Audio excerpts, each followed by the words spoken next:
تو والدین جب حیات ہوتے ہیں تب تو انسان ان کی خدمت کر لیتا ہے، لیکن جب وہ دنیا سے چلے جاتے ہیں تو پھر سب سے بڑا تحفہ یہ ہوتا ہے کہ ان کی مغفرت کی دعائیں کی جائیں جتنی ممکن ہو۔ اس سے بڑا تحفہ ان کے لیے اور کوئی نہیں ہوتا۔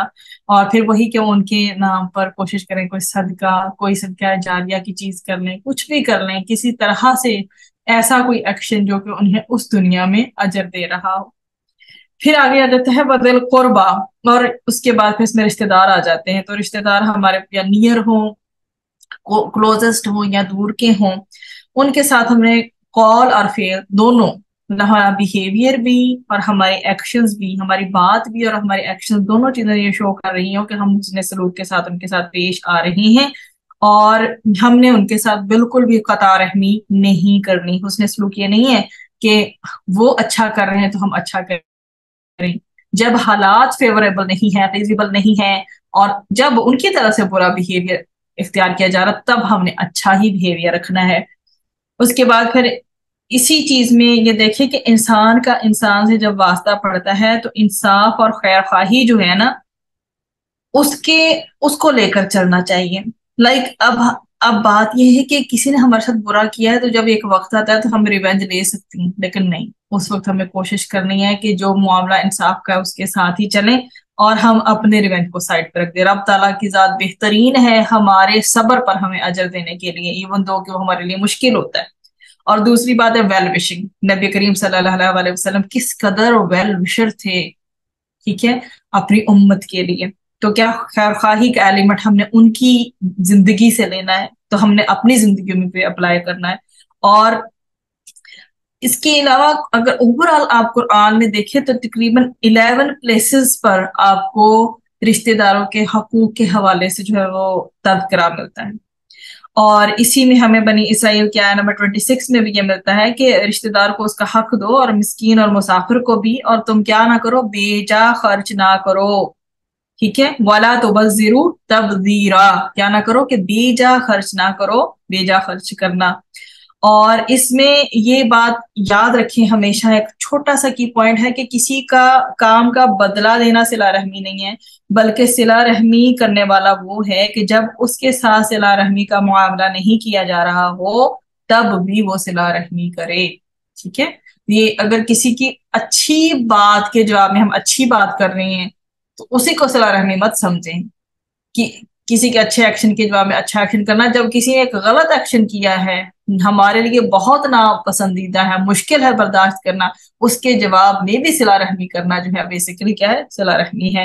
اور رسول اکرم صلی اللہ علیہ وسلم کی حدیث کا مفہوم بھی ہے، اس میں ہمیں ملتا ہے باقاعدہ، نبی کریم صلی اللہ علیہ وآلہ وسلم نے فرمایا کہ مسکین کو صدقہ دینا اور رشتہ دار کو صدقہ دینا دو نیکیاں ہیں، ٹھیک ہے۔ مسکین کو آپ نے دیے تو وہ صدقہ دینا ہی شمار ہوا ہے، لیکن جب آپ نے کسی رشتہ دار کو دیا تو وہ دو نیکیاں ہیں، صدقہ بھی ہو گیا اور صلہ رحمی بھی ہو گئی، اور اسے ابن ماجہ نے روایت کیا ہے۔ تو رشتہ داروں سے حسن سلوک کرتے ہوئے ہمیں کن ایلیمنٹس کا خیال رکھنا چاہیے کہ یہ کہ سب سے پہلی ہماری نیت خالص ہو کہ اللہ کی رضا حاصل کرنے کے لیے ہم کر رہے ہیں، یہ نہیں کہ وہ جو ہے ہمیں اچھا اور بڑا سمجھے اور بہت نیک سمجھے، یہ والی انٹینشن جو ہے وہ شیطان کہیں ہماری نیت کو نا خراب نہ کرے۔ تو اپنی نیتوں کو اللہ تعالیٰ سے ہماری یہ دعا ہے کہ اللہ تعالیٰ ہماری نیتوں کو ہمیشہ پیوریفائی رکھے، تو اللہ تعالیٰ کی رضا حاصل کرنا ہمارا مین موٹیو ہو، بدلے کی ہمیں کوئی ایکسپیکٹیشنز نہ ہو کہ ہمیں بدلے کی توقع کہ اگر آج ہم نے اچھا کیا تو کل کو وہ ہمارے ساتھ اچھا کرے۔ اور حسن سلوک ہم کر رہے ہیں، ڈیفینیٹلی ہم کر رہے ہیں اگر، اور اس کے بعد ہمیں اگر کوئی زیادتی برداشت کرنی پڑے تو اس کے ساتھ بھی کیا، حسن سلوک والا بیہیویئر یوز کرنا۔ مطلب کہ اگر ہم اچھا بیہیویئر کر رہے ہیں اور جواب میں ہمیں برا بیہیویئر مل رہا ہے، اس کے باوجود بھی زیادتی بھی ہمیں برداشت ہمیں ہی کو کرنی پڑ رہی ہے، وہ ہمارے حق میں ہو رہی ہے، بندوں کو ہم اچھا کریں، پھر بھی آگے سے کیا، ہم نے برے نہیں بننا، ہم نے اسی پرسن کے ایکول نہیں ہو جانا، ہم نے اپنے آپ کو کنٹرول کر کے حسن سلوک کا ہی مظاہرہ کرنا ہے، چاہے کوئی بھی سچویشن ہو۔ رشتہ داری کس طرح سے جڑتی ہے، یہی وہ ایلیمنٹس ہوتے ہیں جو رشتہ داری کو جوڑ کے رکھتے ہیں، حسن سلوک کرنا اور کیا، رشتہ داروں کا احساس کرنا۔ اور جب مطلب کہ ملاقات نہیں کی جاتی، آپس میں ملاقات نہیں ہوتی، رینڈم بیسس پہ یا کبھی کبھی نہیں ملتے جب، تو اس سے کیا ہوتا ہے، پھر بدگمانیاں جنم لینے لگتی ہیں، رشتے جو ہیں آپس میں خراب ہونے لگتے ہیں، اور فیلنگ ہی آ رہی ہوتی ہے، دونوں طرف سے وائبز آ رہی ہوتی ہیں کہ جی احساس نہیں کیا جا رہا، خوشی غمی میں شریک نہیں ہوا جا رہا، تو ظاہر ہے پھر فاصلے آ جاتے ہیں۔ تو اس کا طریقہ کار یہی ہوتا ہے کہ احساس کیا جائے ایک دوسرے کا، ملنے کی کوشش کی جائے آف اینڈ آن، اور ایک دوسرے کی خوشی اور غم میں شریک ہوا جائے، تاکہ رشتہ داریاں جو ہیں وہ اچھے طریقے سے آگے نبھ سکے۔ پھر یتیم آ جاتے ہیں اس میں، والیتامہ، تو یہ یتیم ان کی جمع ہے۔ اور یتیم پہلے بھی تذکرہ کیا اس کا میں نے، مائنر سے، کہ کم سنی میں، بہت چھوٹی ایج میں جو ہے وہ باپ کے سایہ شفقت سے محروم ہو جانے والے لوگ ہوتے ہیں۔ تو یتیم کے لیے خاص طور پر جب کوئی کمانے والا نہیں ہوتا تو ان کے ساتھ احسان یہ ہے کہ ان کی اچھی تربیت کی جائے، اور ان کے حقوق کی جو ہے حفاظت کی جائے، اور اسے ضائع ہونے سے بچایا جائے، اور ان کے ساتھ کیا کیا جائے، ان کے ساتھ نرمی کی جائے، اور ان کی اچھی کفالت کی جائے، ان کے مال کی حفاظت کی جائے، اور خاص طور پر ان کی اگر وصیت ہے اور وہ بھی کثیر وصیتیں ہیں تو اس کا بھی خیال رکھا جائے۔ تو اس سے نبی کریم صلی اللہ علیہ وسلم نے اس حوالے سے بھی ایک حدیث ہے بہت خوبصورت، کہ میں اور یتیم کی پرورش کرنے والا جنت میں اس طرح ہوں گے کہ آپ صلی اللہ علیہ وآلہ وسلم نے شہادت کی انگلی اور درمیانی انگلیوں کے اشارہ سے قرب کو بتایا۔ ٹھیک ہے، یہ بخاری میں ہمیں ملتی ہے۔ پھر والمساکین کی جہاں تک بات آ جاتی ہے تو اللہ تعالیٰ نے مساکین کے ساتھ بھی حسن سلوک کا حکم دیا، اور وہ ایسے تھوڑا سا پیچھے ذکر کیا، اب مزید ذکر کر رہی ہوں کہ وہ محتاج اور تنگ دست ایسے ہوتے ہیں کہ جن کے پاس اتنا نہیں ہوتا کہ وہ اپنی فیملی کا جو ہے وہ خرچ اٹھا سکے، اور نہ ہی وہ صاحب نصاب ہوتے ہیں۔ تو نبی کریم صلی اللہ علیہ وسلم نے فرمایا کہ بیواؤں اور مسکینوں کے لیے کوشش کرنے والا اللہ تعالیٰ کے راستے میں جہاد کرنے والے شخص کی طرح ہے، یا اس شخص کی طرح جو دن میں روزے رکھتا ہے اور رات کو عبادت کرتا ہے۔ اتنا بڑا مقام اور مرتبہ جو ہے نبی کریم صلی اللہ علیہ وسلم کی حدیث سے ہمیں ملتا ہے۔ اور اب ہوتا ہی ہے نا کہ یتیموں اور مسکینوں کے ساتھ جو ہے حسن سلوک تو ہم کرتے ہی ہیں۔ اب جو بندہ طاقتور ہے اس کے ساتھ تو، جو ہم سے بڑا ہے، طاقتور ہے، اسٹرانگ ہے، اس کے ساتھ تو جو ہے نا وہ اچھا بیہیویئر یا حسن سلوک تو انسان کر سکتا ہے بڑی آسانی سے، لیکن کمزور انسان کے ساتھ حسن سلوک کرنا مشکل کام ہوتا ہے۔ کیوں؟ کیونکہ شیطان بھی راستے میں آ جاتا ہے کبھی کبھی، کیونکہ یہ عمل سراسر جو ہے اللہ سبحانہ و تعالیٰ کی خوشنودی کا باعث ہوتا ہے نا۔ تو اس لیے کمزور انسان کے ساتھ، کمزور آدمی کے ساتھ، کمزور لوگوں کے ساتھ حسن سلوک وہی کر سکتا ہے جس کو پیورلی صرف اللہ تعالیٰ کی خوشنودی، اللہ کی رضا جو ہے چاہیے۔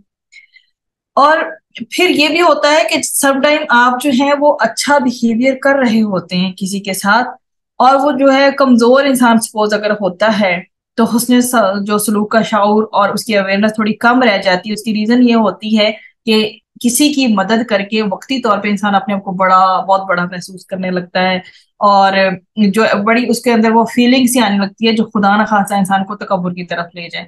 تو اللہ تعالیٰ ہمیں اس والی جو فیلنگ ہے اس کے قریب جانے سے بچائے۔ جب بھی ہم کسی کے ساتھ اچھا معاملہ کریں، حسن سلوک کریں، اور کسی غریب کے ساتھ یا کوئی ایسا جو کہ ڈیزرونگ ہے، ہمارا یہ رویہ یہی ہو کہ بس ایک ہاتھ سے ہم جیسے کہتے ہیں نا نیکی کرے تو دوسرے ہاتھ کو پتہ نہ چلے۔ پھر وَقُولُوا لِلنَّاسِ حُسْنًا، اس میں کیا لوگوں کے ساتھ کیا کرنا ہے؟ نیکی کا حکم دینا ہے، ان کو برائی سے روکنا ہے، بھلی بات کرنی ہے، نیکی کا حکم دینا ہے، برائی سے روکنا ہے، اور بری بات نہیں کرنی ہے۔ اور اس میں سیدنا ابو ذر رضی اللہ عنہ سے روایت ملتی ہے کہ رسول اکرم صلی اللہ علیہ وآلہ وسلم نے فرمایا کہ چھوٹی سے چھوٹی نیکی کو بھی حقیر نہ جانو، چاہے مطلب نیکی یہی ہے کہ تم اپنے بھائی کے ساتھ مسکراتے چہرے کے ساتھ ملو۔ مطلب کہ ہم سمجھ رہے ہیں نا کہ اگر چھوٹی سے چھوٹی نیکی کرنا بھی جو ہے ہم اسے حقیر سمجھ رہے، تو ایسا بالکل بھی نہیں ہونا چاہیے، کیونکہ اتنی بڑی یہ حدیث ہے کہ اسے حقیر نہ جانو۔ یہ بھی نیکی ہے کہ تم اپنے بھائی کے ساتھ مسکراتے ہوئے چہرے سے ملو۔ ضروری نہیں کہ ہمارے پاس اتنا سارا مال ہو ہم نیکی کریں، پھر جی ہم نے صدقہ کیا تو وہ نیکی ہوگی، نہیں، کسی کے ساتھ خندہ پیشانی کے ساتھ مسکرا کر ملنا بھی جو ہے وہ بہت زیادہ اجر کا باعث۔ اسی طرح سے جب نبی کریم صلی اللہ علیہ وسلم نے جہنم کا ایک بار ذکر فرمایا تو اس سے پناہ مانگی، اور چہرے سے جو ہے ناگواری کا اظہار کیا، اور اسی طرح سے دوبارہ پھر اس کا ذکر کیا اگر جہنم کا، تو پھر اس سے پناہ مانگی اور چہرے سے کیا ناگواری کا اظہار کیا، اور فرمایا کہ مزید یہ فرمایا کہ جہنم سے بچو، خواہ آدھی کھجور ہی کسی کو صدقہ کر کے ہو سکے تو دو، اور اگر کسی کو یہ بھی میسر نہ ہو تو وہ اچھی بات کر کے ہی کر لے۔ تو اب یہ دیکھیں کہ آدھی کھجور جو ہے وہ بھی جہنم سے بچانے کا باعث ہے۔ ہمیں پھر صدقے کو کس پوائنٹ پر لینا چاہیے کہ ہمارا بس جو خلوص نیت اس میں شامل ہونی چاہیے۔ ہمیں جہنم سے بچنا ہے، چاہے وہ آدھی کھجور دے کے ہی بچے۔ یہ بھی نہیں کہا گیا پوری کھجور ہو، 5 ہو، 10 کھجوریں ہیں، نہیں، آدھی کھجور دے کے بھی بچیں۔ اور اگر یہ بھی کسی کے پاس پاسبل نہیں ہے، اتنا بھی نہیں ہے کہ وہ اتنا صدقہ کر سکے جسے ہم اتنا کہہ رہے ہیں، لیکن اللہ کے نزدیک نہ جانے وہ کتنا زیادہ ہوگا، تو اس کو کیا چاہیے کہ وہ کم از کم اچھی بات ہی کرے۔ اب ان ساری چیزوں کا ایک ایویلویشن جو نکلتا ہے وہ یہ ہے کہ برا کلام کرنے اور بری گفتگو کرنے سے منع کیا گیا ہے۔ خاص طور پر اللہ سبحانہ و تعالیٰ نے برے کلام کرنے سے روکا، ایون دو کہ کافروں کے ساتھ بھی اچھا ہی کلام کرنے کا کہا گیا ہے۔ اس میں بہت مختصر مفہوم بیان کرتی ہوں سورۃ العنکبوت کی آیا کا کہ تم اہل کتاب سے جھگڑا نہ کرو، مگر کیا کرو، انتہائی احسن انداز میں، سوائے ان لوگوں کے جنہوں نے ان میں سے ظلم کیا، اور کہہ دو کہ ہم اس پر ایمان لے آئے ہیں۔ تو یہ آیا نمبر 46 ہے سورۃ العنکبوت کے، بہت میں نے مختصراً جو ہے وہ بتائی ہے آپ کے، وَلَا تُجَادِلُوا أَهْلَ الْكِتَابِ إِلَّا بِالَّتِي هِيَ أَحْسَنُ، کیا کرو، وہی معاملہ کرو جو کہ اچھا ہے، ٹھیک ہے، اور احسن انداز اختیار کرو۔ تو یہ جو انسانی آداب ہیں، یہ جو مینرز ہیں جن کی تعلیم ہمیں دی جا رہی ہے، اللہ سبحانہ و تعالیٰ دے رہی ہیں، اس کا جو ایک خلاصہ نکلتا ہے وہ یہی ہے کہ جو بھی ہمارے اقوال ہیں یا افعال ہیں، چاہے ہمارے ایکشنز ہیں یا ہمارا بولنا ہے، ان سب چیزوں میں ہمیں پاکیزہ رہنا ہے۔ فحش گوئی مطلب کہ ہمیں ولگیرٹی اختیار نہیں کرنی، بیہودہ باتوں سے ہم نے ہر صورت میں اجتناب کرنا ہے، اور کیا کرنا ہے، لڑائی جھگڑے سے اجتناب کرنا ہے۔ کرنا کیا ہے کہ ہم نے حسن خلق، ایک سافٹ، ایک نائس، ایک بیسٹ بیہیویئر جو ہے وہ اپلائی کرنا ہے، اچھا سلوک اختیار کرنا ہے۔ مخلوق، ایون اللہ سبحانہ و تعالیٰ کی مخلوق ہم پر اذا رسانی کرے، مطلب ہمیں بے شک ہمیں تکالیف پہنچائے، ہم نے صبر کا مظاہرہ کر کے اچھا انداز ہی اپنانا ہے۔ تو اور وہ بھی یہ ہماری نیت ہونی چاہیے کہ اس سارے قول و فعل کے پیچھے اللہ سبحانہ و تعالیٰ کی رضا مقصود ہے۔ اچھا، اب یہ جو اس کے ایلیمنٹس ہیں حسن سلوک کے، وہ کیا ہیں، چاہے وہ قول ہو یا فعل ہے، مطلب ٹالرنس لیول ہائی رکھیں، اپنا ٹیمپرامنٹ لوز نہ ہونے دیں، بردباری اختیار کریں، پھر کیا کرنا ہے، درگزر کرنا ہے، ٹھیک ہے۔ اور درگزر یہی ہے کہ جب ایک معاملہ ایسا ہو رہا ہے کہ جو نہیں ہے بالکل بھی پسند آ رہا، تو اس میں کیا کرنا ہے، درگزر کرنا ہے، معاف کرنا ہے، ٹھیک ہے، اپولوجائز ہمیں کر لینا ہے، یا بڑی اچھی بات ہے اگر دوسرا بندہ ہمارے پاس ساتھ اپولوجائز کر لے تو پھر تو بہت ہی اچھی بات ہو جائے گی۔ اس میں حدیث کا مفہوم بھی ملتا ہے کہ ایک مسلمان تو وہ ہے بیسیکلی جس کے زبان اور ہاتھ سے دوسرے مسلمانوں سے محفوظ رہیں۔ تو اب کسی چیز کو ہم حقیر نہ سمجھیں، چاہے چھوٹا عمل ہے یا بڑا عمل ہے، ہم حقیر نہ سمجھیں اس کو، اور کیا کریں، مسکرا کر محبت سے، پیار اور نرمی سے بات کریں۔ وَأَقِيمُوا الصَّلَاةَ، اگلا ایلیمنٹ اس میں آ جاتا ہے اسی آیت میں۔ تو اب جو ہے اللہ تعالیٰ نے بنی اسرائیل سے نماز قائم کرنے کا عہد لیا تھا، اور اقامت صلاۃ سے مراد وقت کی پابندی اس میں بھی آ جاتی ہے، ٹھیک ہے، اگر نماز قائم کرنے اس میں وقت کی پابندی، وضو پراپر مکمل کامل وضو کیا جائے، اور جو ارکان ہیں ان کو اعتدال کے ساتھ لیا جائے، ہماری قرات کرنے میں ترتیل، جو ہماری تلاوت ہے وہ بہترین ہو، خشوع و خضوع اختیار کیا جائے، اور پوری توجہ، پورے فوکس اور کانسنٹریشن کے ساتھ نماز جو ہے وہ ادا کی جائے۔ اس میں ہمارا جو دل ہے، اور وہ وہی والی بات ہے کہ قول ہے یا فعل ہے، کہ ہم ایکشن جو پرفارم کر رہے ہیں ڈیورنگ صلاح، اور جو ہم اپنے منہ سے پڑھ رہے ہیں، قول ہے یا فعل ہے، دونوں چیزوں پر کامل تدبر ہونا بہت ضروری ہے، کہ ہمارا فوکس کمپلیٹ ہو ہمارے گیسچرز اور ایکشن پر بھی، کہ کیا واقعی میں وہ عاجزی پر مبنی ہیں، وہ خضوع کو شو کر رہے ہیں۔ اور اگر خشوع کی بات ہے تو وہ یہ ہے کہ تعظیم کے ساتھ، مکمل تعظیم کے ساتھ، امید کے ساتھ کہ اللہ سبحانہ و تعالیٰ کے آگے ہم کھڑے ہیں تو اللہ تعالیٰ ہماری نماز کو قبول کرے گا، ایک خشیت ہمارے اندر ہو۔ اور نماز میں کیا ہے، ہمارا اخلاص ہونا بہت ضروری ہے، اور یہی وہ چیزیں ہیں پھر جو ہمیں واقعی میں وہ اس چیز لیول پہ لے جاتی ہیں جہاں پر یہ کہا گیا کہ نماز دین کا ستون ہے، اور پھر ہمیں تقوی اس کی ڈرل ہو رہی ہوتی ہے باقاعدہ ڈیورنگ نماز. ہم کوئی اور ایکشن نہیں کر رہے ہوتے، باقی جتنے جائز ایکشنز ہیں، جائز کام ہیں، سارے روک دیتے ہیں. ایون دو کہ وہ سارے باقی نماز کے علاوہ کرنا الاؤڈ تھے. تو اللہ تعالیٰ سے کیا ہمارا جو تعلق جو جڑا ہوا ہوتا ہے اسے مزید مضبوط سے مضبوط کرنے کی کوشش کرنی ہے. جیسے جیسے وقت گزرے یہ ہمارا اچھا ہو، ہمارا مزید یہ جو نماز کا ادا کرنا، اس میں فوکس کا بڑھ جانا، خشوع و خضوع کا ایلیمنٹ واقعی اس پہ غالب آ جائے. تو اب اللہ سبحانہ و تعالیٰ کی عظمت ہو ہمارے دل میں کہ بادشاہ ہے جس کے آگے ہم کھڑے ہیں. مکمل اخلاص اور کامل خشوع جو ہے وہ نماز کی شرط ہے. پھر آگے وہ آتو الزکاہ. تو بنی اسرائیل کے دور میں نماز کے ساتھ ساتھ زکوٰۃ کا بھی حکم دیا گیا تھا. تو سیدنا ابن عباس رضی اللہ عنہما کا قول ہے کہ اللہ تعالیٰ نے ان کے مالوں پر زکوٰۃ فرض ٹھہرائی تھی، اور یہ محمد صلی اللہ علیہ وسلم سے پہلے ان کا طریقہ تھا کہ ان کے مالوں کی جو زکوٰۃ ہے وہ قربانی تھی، جسے آگ جو ہے وہ آسمانی آگ آ کر کھا لیتی تھی، اور یہ تھی ایکسیپٹنس کی، قبولی کی نشانی تھی، قبولیت کی. اور جس کو آگ نہیں کھاتی تھی وہ عدم قبولیت کی دلیل تھی. ٹھیک ہے، تو اب ان کی جو مالوں کی جو زکوٰۃ تھی، جو یہ قربانی دیتے تھے، اس طرح سے مال کی زکوٰۃ قربانی تھی، اور پھر اگر آسمان سے آ کر آگ نے اسے کھا لیا تو مطلب وہ قبول ہو گئی ہے اللہ سبحانہ و تعالیٰ کہ ہاں. لیکن اگر کسی قربانی کو آگ نہیں کھاتی تھی تو وہ اس چیز کی دلیل ہوا کرتی تھی کہ یہ قبول نہیں ہوئی. ثم تولیتم الا قلیلا منکم وانتم معرضون. اب اللہ تعالیٰ کے اس پاورفل پرومس کو لینے کے بعد ہونا بیسکلی کیا چاہیے تھا کہ یہ انہیں اللہ کا احسان سمجھ کر قبول کرتے ہیں کہ ان باتوں کا حکم دے کر اس نے اپنا فضل کیا ان پر. لیکن ان کا تو بہیویئر پرانا والا وہی ہے نا. تولیتم، انہوں نے کیا کیا ہے؟ انہوں نے پیٹ پھیر لی ہے کہ تمہیں ان احکامات سے مطلب رغبت ہی نہیں، نہ ہی تم ان احکامات کی طرف لوٹنے کا ارادہ رکھتے ہو. ایسا بہیویئر اڈاپٹ کیا ہے انہوں نے. پھر انہوں نے کیا کیا؟ انہوں نے سب احکامات چھوڑ دیے. الا قلیلا منکم، چند لوگ ان میں سے ایسے بھی تھے جنہیں اللہ تعالیٰ نے محفوظ رکھا اور انہیں جو ہے اس پر جو ہے وہ ثابت قدمی عطا فرمائی. وانتم معرضون، اور تم منہ موڑنے والے تھے.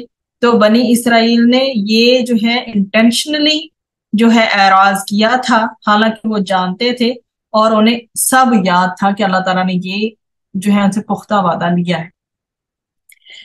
اب جو شریعت کے احکامات ہیں جو اتنی ڈیٹیل سے ہم اس آیت میں پڑھ کر آئے ہیں، وہ بیسیکلی کیوں ہوتے ہیں اور لوگ نظر انداز ان کو کیوں کرتے ہیں؟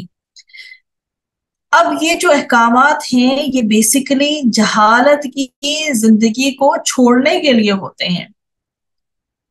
ٹھیک ہے، اور انسان کی خواہشات نفس سے ٹکراتے ہیں. اللہ تعالیٰ چاہتا ہے کہ انسان جہالت سے باہر نکلے، لیکن جو انسان کی ڈیزائرز ہیں، اس کی خواہشیں ہیں، اس سے ٹکراتے ہیں. اور ہوتا پھر یہ ہے کہ اگر تو انسان ان کی جو ہے کرے، فرما برداری کرے اللہ تعالیٰ کی ان تمام احکامات میں جو پختہ طریقے سے لیے گئے ہیں، تو اسے واقعی میں وہ ایک سچا پکا مومن بنا دیتے ہیں. جتنے بھی یہ فیکٹرز ہیں سارے، یہ بیسیکلی میں نے آپ کو شروع میں بتایا کہ یہ دین کی اساس ہے، دین کی بنیاد ہے. تو ڈیفینیٹلی جو ان کو فالو کرے گا وہ کسی بھی لحاظ سے کیا ایسا ہے جو کہ ایک بہترین انسان نہیں ہے.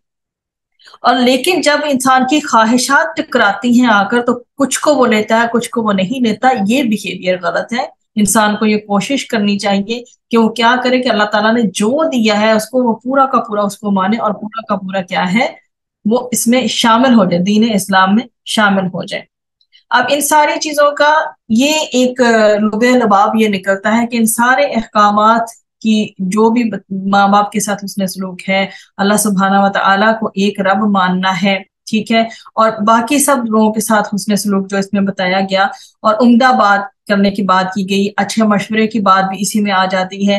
یہ ساری چیزیں ان دی اینڈ کیا ہیں؟ یہ فحش اور برے کاموں سے انسان کو روکتی ہیں، انسان کو مجبور کرتی ہیں کہ وہ نرمی والا اور اچھے اخلاق کا بہیویئر اڈاپٹ کرے. کیا کرے کہ اچھا رہے، نرم رہے، لیکن کیا نہ کرے کہ ترش روئی نہ کرے، مطلب کہ وہ تلخ جو کلامی ہوتی ہے اس سے بچے. تو رسول اکرم صلی اللہ علیہ وسلم نے ارشاد فرمایا کہ اچھی چیز کو حقیر نہ سمجھو، اگر کچھ نہ ہو سکے تو اپنے بھائی سے ہنستے ہوئے چہرے کے ساتھ ہی ملاقات کرو. ٹھیک ہے، تو یہ جو ہم پڑھ کے آئے ہیں اس حدیث کو، اس کا مقصد یہ کیا ہے؟ یہ ہمیں یہی بتا رہی ہے کہ کوئی چھوٹے سے چھوٹے لیول کی چیز ہے، ہمیں لگ رہی ہے چھوٹی ہے کہ ہم ہنس کے کسی سے مل رہے ہیں، مسکرا کے مل رہے ہیں، لیکن اللہ سبحانہ و تعالیٰ کے ہاں یہ بہت بڑی ہے۔ پھر نماز کو قائم کرنے کی بات آ گئی، سجدے کی بات آ گئی، دعاؤں کی بات آ گئی، اور پھر اسی طرح سے مصیبت، اگر خدا نہ خاصا ان سارے فیکٹرز میں جب آپ اچھا بہیویئر کر رہے ہیں، اگلا بندہ اچھا نہیں ہے، تو ایک عجیب سا ماحول پیدا ہو جاتا ہے۔ ایسی سچویشن میں بھی کیا کریں؟ اللہ سے یہ التجا کریں۔ اور پھر جو زکوٰۃ جو ہے بیسیکلی مالی عبادت ہے، اور نماز جو ہے وہ بدنی عبادت ہے، ان دونوں کا آرڈر بھی اسی میں آ گیا۔ اور اب انہوں نے جو ہے کیا کیا، یہود میں چند لوگوں کے سوا سب نے ان احکامات سے منہ موڑ لیا تھا، پھر بھی وہ کیا دعوے کرتے تھے کہ وہ اللہ تعالیٰ کے محب ہونے کے دعوے کرتے تھے کہ ہم اللہ تعالیٰ کے پسندیدہ ہیں۔ اور 84 سے لے کے 86 جو ہے، اس کو انشاءاللہ اکٹھا الیبوریٹ کروں گی، کیونکہ ٹاپک اکٹھا چل رہا ہے کہ ایک دوسرے کا خون نہیں بہائیں گے، نہ اپنے لوگوں کو جلا وطن کریں گے، اور اس امر کا اقرار کرنا اور گواہی دینا، وہ سارا ہم انشاءاللہ سمجھا کے ایکسپلور کرتے ہیں۔ آیا نمبر 84، بنی اسرائیل کی ان احکامات کی خلاف ورزی کی تفصیل جو ہے ڈیٹیلز شروع ہونے لگی ہیں۔ وَإِذْ، اور جب، اخذنا، لیا ہم نے، میثاقکم، پختہ عہد تم سے، لا تسفکون، نہ تم بہاؤ گے، دماءکم، خون اپنے۔ اچھا، یہ جو تسفکون ہے، یہ ایسا لفظ ہے جس کے ساتھ آگے آپ کو دماءکم مطلب خون سے ریلیٹڈ چیز ملے گی، ٹھیک ہے؟ تو یہ خون بہانے کے سینس میں آتا ہے، نہ تم بہاؤ گے خون اپنے، ولا، اور نہ، تخرجون، تم نکالو گے، انفسکم، نفس مطلب اپنے نفسوں کو، من دیارکم، اپنے گھروں سے، ثم، پھر، اقررتم، اقرار کیا تم نے، وانتم، اور تم، تشہدون، تم گواہی دیتے ہو۔ تسفکون، سین، فا، کاف، جیسے ہم اردو میں بھی کہتے ہیں نا سفاک ہے، بہت سفاک انسان ہے وہ، اس طرح سے، ٹھیک ہے؟ تو تم خون بہاتے ہو مطلب تم خون ریزی کرتے ہو، ٹھیک ہو گیا؟ اور دماءکم، دال، میم اور واؤ اس کا روٹ ہے، تمہارے خون، ٹھیک ہے؟ یہاں پر خون اپنے یا تمہارے خون، تمہارے لہو، اور یہ چونکہ جمع یہاں پہ آئی ہے تو اس کا جو واحد ہے وہ دمن ہوتا ہے۔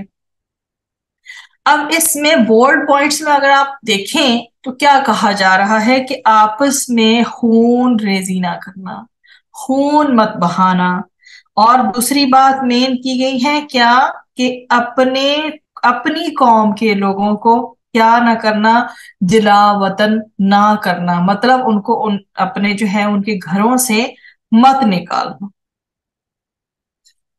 اور جب ہم نے تم سے پختہ عہد لیا تھا کہ تم اپنوں کا خون نہ بہاؤ گے اور نہ اپنے آپ کو گھروں سے نکالو گے، پھر تم نے کیا اقرار کیا اور تم خود اس پر گواہی دیتے ہو۔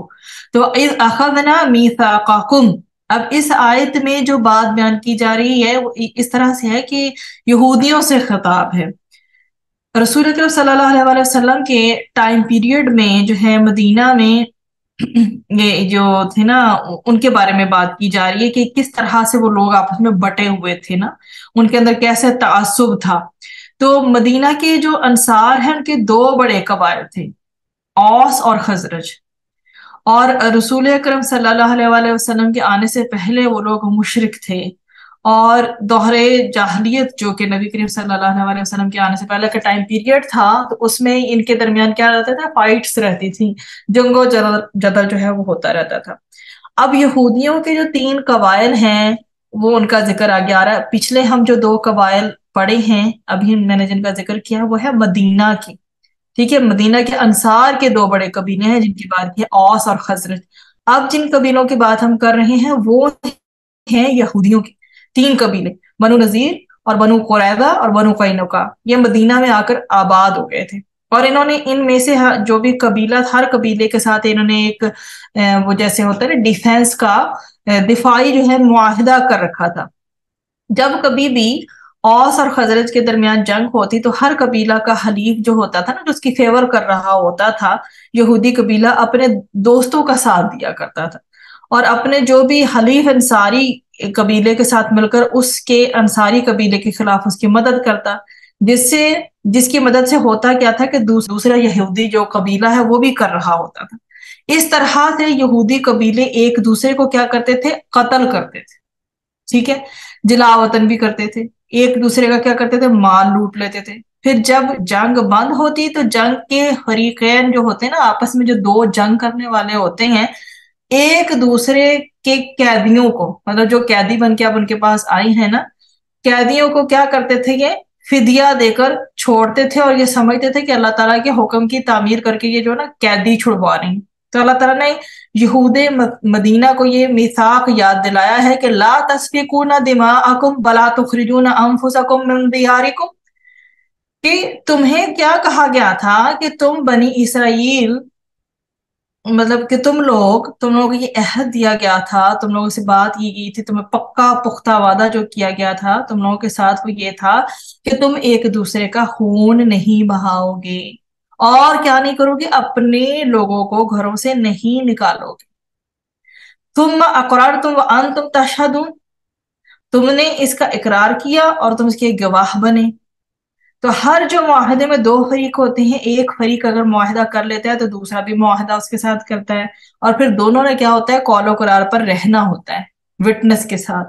تو جب اللہ رب العزت نے بنی اسرائیل سے عہد لیا تو انہوں نے اس کا اقرار کیا اور اس پر جو ہے وہ گواہ بنے۔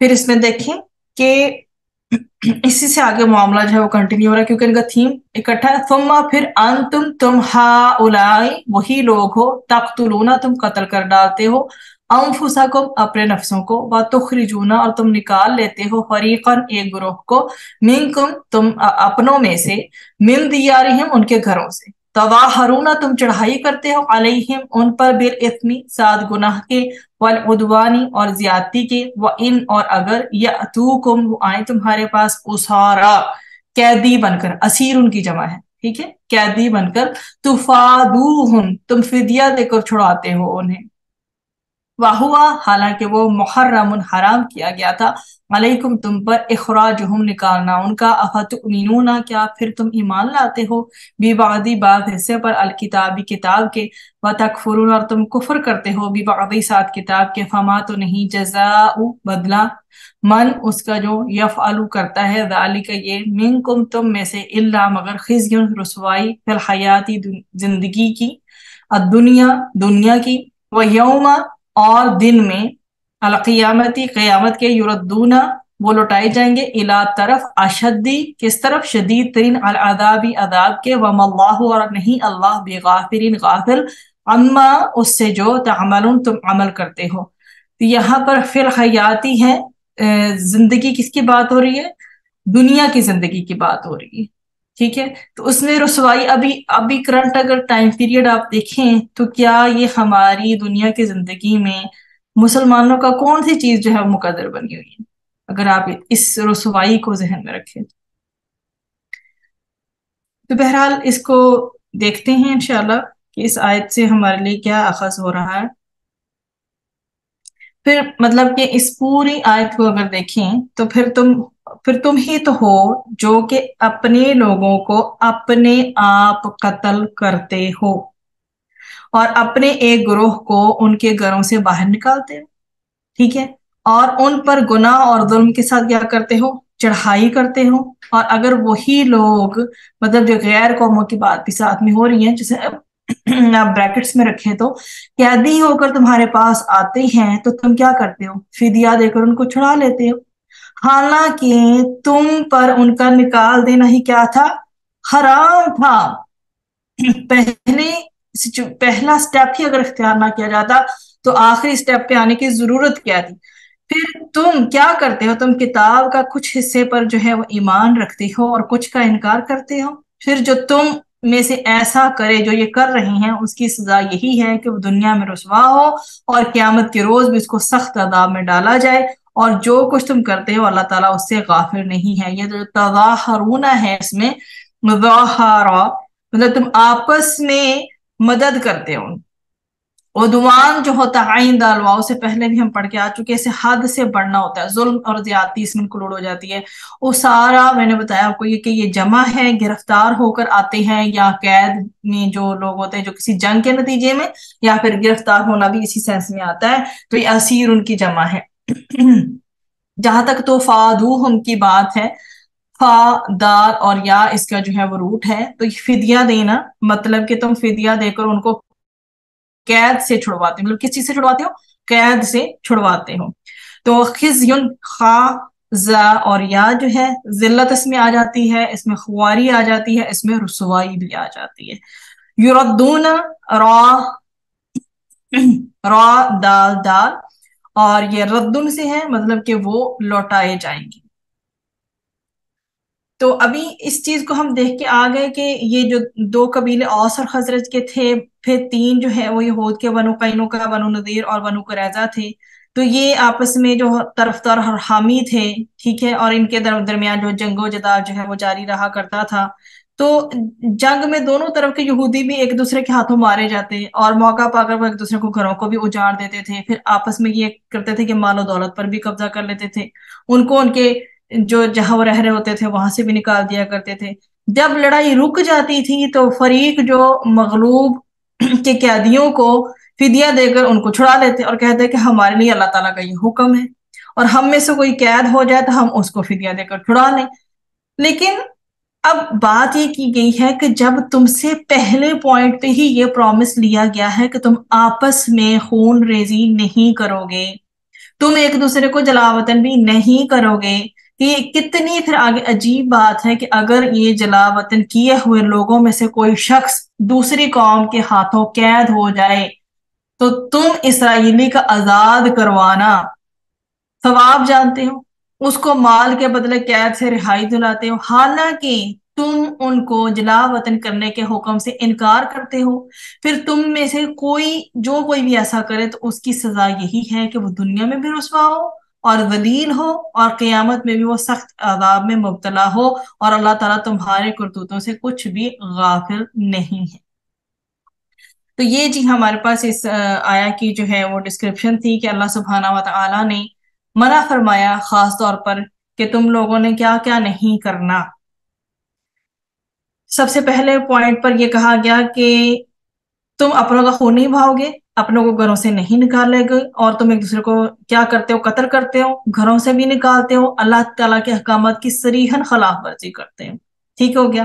اس کے بعد گناہ اور ظلم کے ساتھ ایک دوسرے کے خلاف دوسروں کی مدد بھی کرتے ہو، ٹھیک ہے۔ اب اس میں کیا ہوتا ہے، یہ مدد کبھی قتل کی صورت میں ہوتی تھی، کبھی گھر بار جو ہے لوٹنے کی صورت میں ہوتی تھی، اور اب جو وہ قیدی بن کر آ گئے ہیں تو اللہ سبحانہ و تعالیٰ نے فرما رہے کہ قتل و غارت گری، یہ لوٹ مار جو کے بعد جو جنگ ہے وہ ختم ہو جاتی ہے، تو ایک دوسرے کے جو لوگ جنگی قیدی بناتے ہو ان کو فدیہ دے کر آزاد کرواتے، حالانکہ ان کو گھروں سے نکالنا ہی تم پر حرام تھا۔ تو تم لوگ کیا کرتے ہو پھر کہ تم بعض حصے پر ایمان لا رہے ہو اور بعض پر نہیں لا رہے، ٹھیک ہے۔ تو اللہ سبحانہ و تعالیٰ کے یہ جو آرڈرز ہیں ان میں بعض حصوں پر ایمان لے آنا اور بعض کی جو ہے احکامات کی کیئر بھی نہ کرنا اور ان کو اہمیت نہ دینا، ٹھیک ہے، تو یہ کیا ہے؟ یہ سارا کچھ مطلب مثلا قتل ہو گیا، اور ایک دوسرے کو گھروں سے نکالنا ہو گیا، یا آپس میں ایک دوسرے کے خلاف مدد کرنے کی بات ہے، تو یہ شریعت میں تو حرام ہے۔ ان کاموں کا انہوں نے کھلے عام ارتکاب کیا، اور پھر جب فدیہ دے کر چھڑوا لیتے تھے تو یہ کہتے تھے ہم جو ہیں وہ کیا اسے کہتے ہیں کہ اللہ تعالیٰ حکم مان رہے ہیں۔ اب جو پچھلے احکامات کی کیئر کی ہوتی تو چھڑانے کی نوبت ہی نہ آتی۔ تو ایمان کس چیز کا تقاضا ہم سے کرتا ہے کہ اللہ تعالیٰ کے تمام احکامات پر عمل کیا جائے، جس سے رب تعالیٰ کی ذات نے رکنے کا کہہ دیا اس سے رک جایا جائے، اور جو کرنے کا کہا ہے وہ کیا جائے۔ تو اس میں آپ کے سامنے یہ والی آیا جو ہے میں نے 85 ایکسپلین کر دی۔ اب آگے بڑھتے ہیں انشاءاللہ آیا نمبر 86 کی طرف، اور پھر تھوڑا سا اینڈ میں سب کو سم اپ کر دیں۔ اولئک، یہی وہ لوگ ہیں، الذین جنہوں نے اشتروا خرید لی، الحیات زندگی، الدنیا دنیا کی، بالآخرتی بدل آخرت کے، فلا تو نہ یخفف ہلکا کیا جائے گا۔ یہ جو فا سے ہے یہ، ٹھیک ہے جی۔ اور آپ کو پتہ ہے خفیف کوئی ہلکی چیز ہوتی ہے نا، اور اگر اسی کو مؤنث کر لیا جائے تو خفیفتن ہے، تو یہ خففو جو ہے ہلکا کرنے سے ہے، عنہم ان سے، العذاب عذاب، ولا اور نہ ہم وہ ینصرون وہ مدد کیے جائیں گے۔ تو اب یہ آپ کو پتا ہے کہ شین یا را اشتراؤ کا روٹ ہے، اور یہ خریدنے اور بیچنے دونوں کے میننگ میں آتا ہے، لیکن یہاں پر بات کیا ہے، یہاں پر خرید کی صورت میں بات ہو رہی ہے۔ اور یخففو خا فا فا روٹ ہے اس کا، مطلب اس کوئی کمی نہ کی جائے گی، ہلکا کرنے سے مطلب ہے کہ کوئی کمی نہ کی جائے گی کس چیز میں۔ اب یہ جو یہاں پر آیت ہے ان کی بات کی جا رہی ہے کہ یہ وہی لوگ ہیں جن کو قیامت کی ذرا پرواہ نہیں ہے، اور انہوں نے آخرت کے عیش و آرام کے بدلے کیا کیا ہے، دنیا کے حصول کو مقدم جانا ہے۔ ٹھیک ہے، یہ وہی لوگ ہیں جنہوں نے کیا خرید لی ہے، دنیا کی زندگی آخرت کے بدلے میں۔ ٹھیک ہے، تو اب ان کے اوپر جو ہے کسی قسم کا بھی عذاب جو ہے نا اللہ سبحانہ و تعالیٰ کا کم نہیں کیا جائے گا۔ یہ لوگ احکام خداوندی کو کیا کرتے ہیں، پس پشت ڈال دیتے ہیں، امانت و دیانت میں یہ کوئی کیئر نہیں کرتے کہ یہ امین بن رہے ہیں یا دیانتدار بن رہے ہیں یا نہیں۔ تو آپ صلی اللہ علیہ وآلہ وسلم کی جو بھی صفات تھیں، آپ صلی اللہ علیہ وآلہ وسلم کی جو بھی نشانیاں تھیں، آپ کی نبوت کی تصدیق، آپ کا دنیا میں آنا اور آپ کی ہجرت کرنا، یہ ساری کی ساری چیزیں ون آفٹر دا ادر کس میں تورات میں موجود تھیں اس کے اندر یہ، مگر یہ سب ان چیزوں کو چھپاتے رہے اور نبی کریم صلی اللہ علیہ وسلم کی مخالفت کرتے رہے۔ یہی لوگ ہیں، یہ انہی کی بات کی، یہی لوگ ہیں۔ ہم کبھی کبھی اس کانٹیکس میں بات کرتے ہیں نا، تم وہی ہو نا جس نے یہ کیا تھا، تو یہ اللہ سبحانہ و تعالیٰ ایسے ہی فرما رہے ہیں کہ انہوں نے نبی کریم صلی اللہ علیہ وسلم کی جو بھی نشانیاں مینشن کی گئی تھی کتاب میں، ان سب کو چھپایا۔ ٹھیک ہے، اور اسی وجہ سے کہ تم وہی لوگ ہو نا، تم یہ کام کر رہے ہو، تو تم کیا ہو، مطلب تمہارے اس چھپانے کی وجہ سے تم لوگوں نے کیا کی ہے، نبی کریم صلی اللہ علیہ وسلم کی مخالفت کی ہے۔ بس یہی لوگ ہمیشہ کیا ہے، عذاب میں مبتلا رہیں گے، ان کے عذاب میں کمی نہیں کی جائے گی، اور نہ ہی ولا ہم ینصرون، اور نہ ہی کوئی ان کی مدد کرے گا، اور نہ ہی وہ مدد کیے جائیں گے، مطلب ان کی کوئی بھی مدد نہ کر سکے گا۔ اللہ سبحانہ و تعالیٰ سے دعا ہے کہ اللہ تعالیٰ جو ہے وہ ہمیں دین کے احکامات پورے کے پورے لینے کی توفیق عطا فرمائے، اور ہم کسی بھی صورت کمی کرنے والے نہ بنیں۔ اللہ سبحانہ و تعالیٰ صدقے دل سے قرآن و سنت کے تمام احکامات کو لینے، ان کو جذب کرنے اور ان پر عمل کرنے کی توفیق عطا فرمائے۔ وآخر دعوانا ان الحمد للہ رب العالمین۔ سبحان ربک رب العزت عما یصفون وسلام علی المرسلین والحمد للہ رب العالمین۔